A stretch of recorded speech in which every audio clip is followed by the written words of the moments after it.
12ویں امام کا مقام یہ ہے کہ امام صادق، امام رضا جیسے ائمہ جو ہیں ان کے ناصر ہونے کی دعا کرتے تھے۔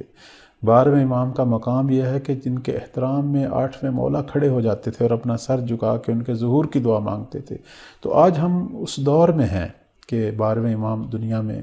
تشریف لائے ہوئے ہیں، 1200 سال ہونے والے ہیں، پردہ غیبت میں ہیں، اپنے ناصروں کا جو ہے وہ انتظار کر رہے ہیں، اور بلکہ میں یہ کہوں گا کہ اصل انتظار تو مولا ہی کر رہے ہیں۔ ہم شاید کہتے ہیں کہ ہم انتظار کر رہے ہیں، لیکن ہم تو اپنے اپنے مسائل، اپنی اپنی دنیا میں غرق ہیں۔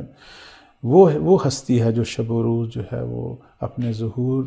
کا انتظار کر رہی ہے اور اللہ کے اذن کا انتظار کر رہی ہے اور اپنے ناصروں کا انتظار کر رہی ہے۔ یعنی وہ جو غائب ہیں وہ مولا کے ناصر ہیں جو ابھی تیار نہیں ہوئے، اور مولا کے ناصر کیسے ہیں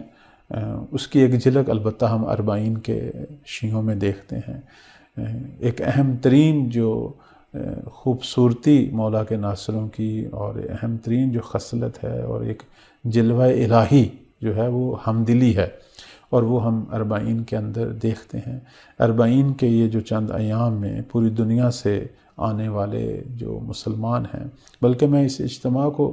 کہوں گا کہ یہ صرف مسلمانوں کو نہیں ہے، یہ باضمیر انسانوں کا اجتماع ہے، چونکہ اس میں مختلف ادیان کے لوگ ہیں،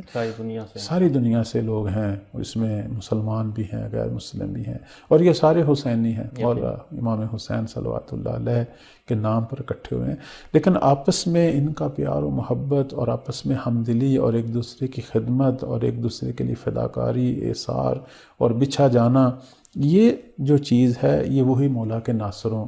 کا ہی جلوہ ہے، اور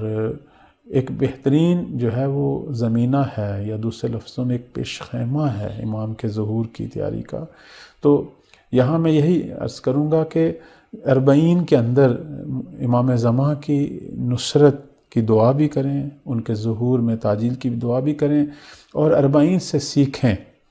اربعین جو ہے وہ تربیت گاہ ہے مولا کے ناصروں کا، اور اللہ ہم سب کو جو ہے اس سے یہ عظیم درس لینے کی توفیق دے۔